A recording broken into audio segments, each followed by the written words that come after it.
There are 2 points that I really wanted to ensure no matter what I covered in this course. These are 2 points that come to me time and time again in all the coaching I've done over all the years when working with parents, is separation anxiety and the tea kettle effect. Now, society has a very strange way of looking at both of these phenomenons, which are very natural and can be, not always, but can be signs of a very healthy, secure attachment. So without sounding too much like I'm preaching on an educational course, let's dive into the idea of separation anxiety. Creating a secure attachment with your child is the foundation for their development and well-being. Creating a safe attachment means that your child has the ability to know that you're there and you've got their back, and they can go and explore and come back because they have that safety net. Very similar to giving out boundaries and other such things.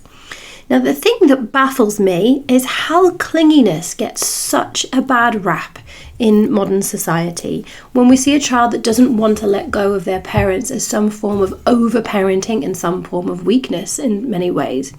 But the thing is, it's hard for us mums and it's hard for us parents when our children don't want to let go of us. It makes dropping off at school a little bit more stressful for us. It can make going to work, and it can make mum guilt creep in from all angles. But there needs to be a point as well when we have a look into this separation anxiety. And when parents, it's usually in-laws or your own parents or grandparents or those who actually want greater connection with your children, but they're struggling to get that connection because your child is in a very strong, safe parental attachment and they're not quite ready to be away from parents for too long.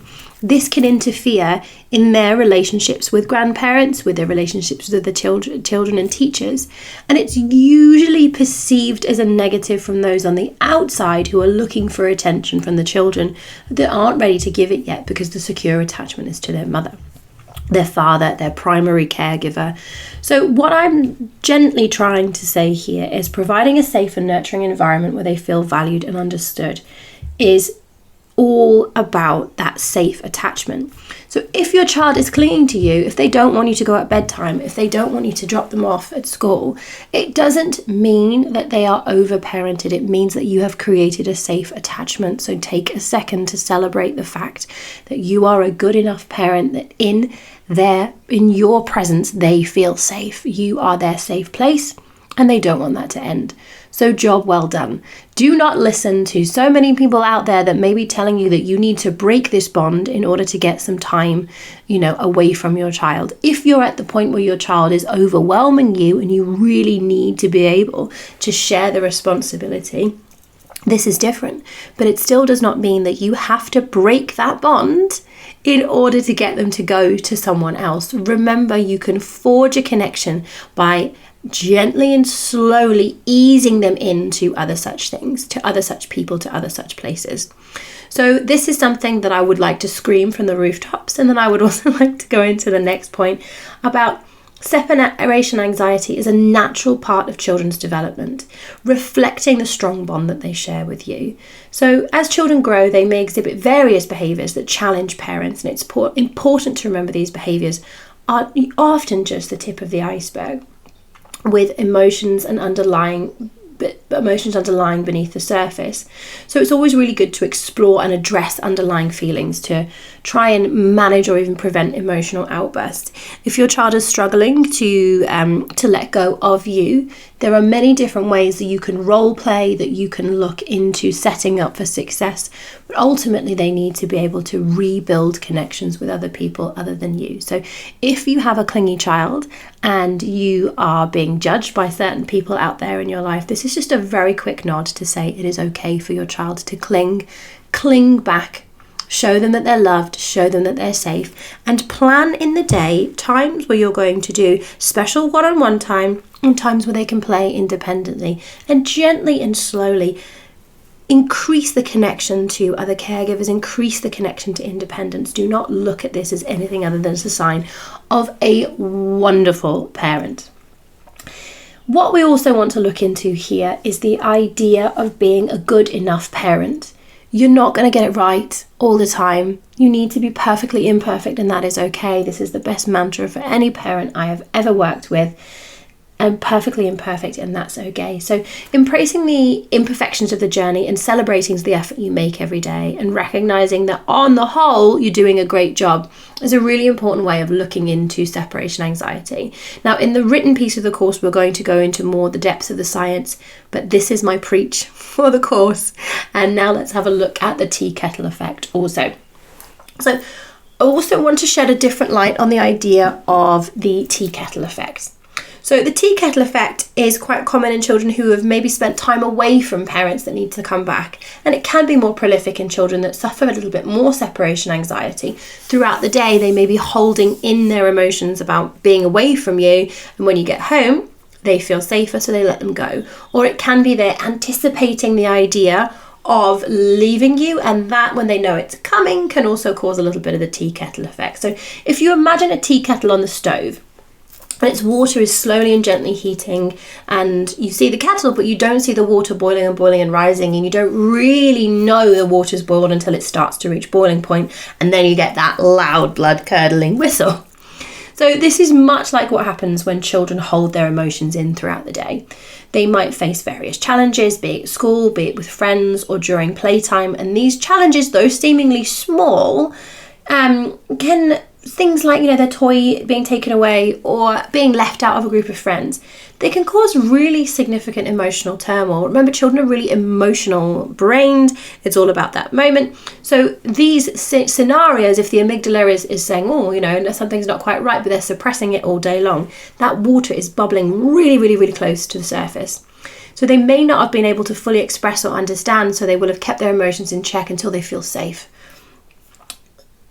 So when they come home and they were able to return to their safe haven, where they feel secure, they feel understood, even a minor trigger can cause a massive emotional release. And it can just be seeing mum. It can just be, being in your arms and seeing you and having a good cry. Or it can be small, tiny things that they can cope with really, really well, as just they're going to explode. And this overaction isn't just about that tiny trigger itself. It's about the culmination of all the day's suppressed feelings. So that tea kettle has been boiling at the surface, and you are the catalyst for that final whistle blowing.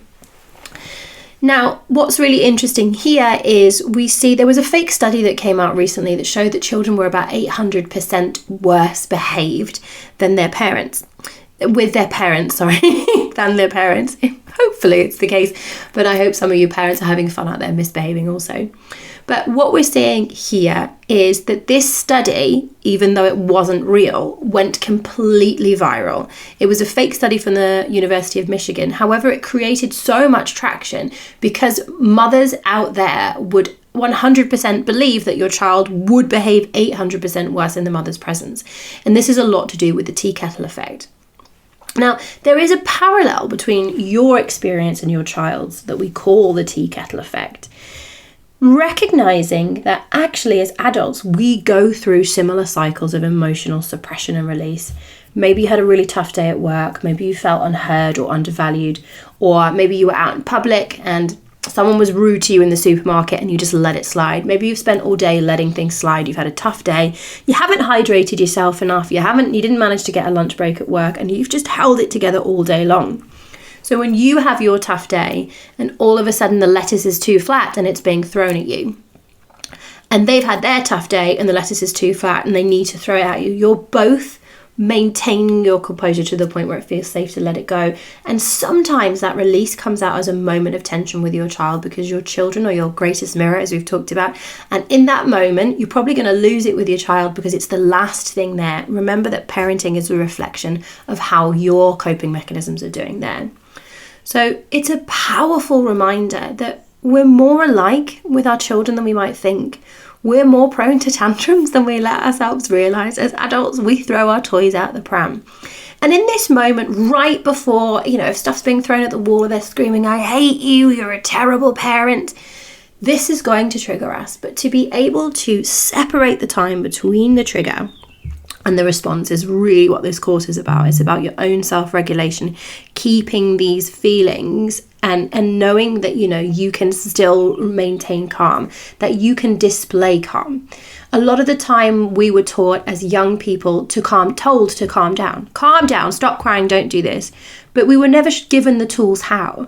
So this course is all about mirroring and showing up and being. So in that moment you show, okay, oof, I'm feeling a little bit cross, let me just calm myself down.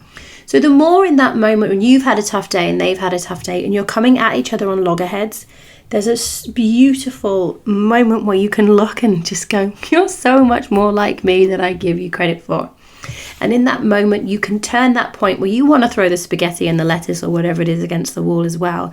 Just make eye contact with your child, drop your shoulders, relax your jaw, take in a deep breath, notice that you have been triggered, and just say, okay, look at us. We are really similar. So knowing that you both go through the tea kettle effect can actually make some of the point where the tantrum kicks off, rather than being something that is a disconnection. You can connect into that and just be like, we're not too dissimilar from our children after all.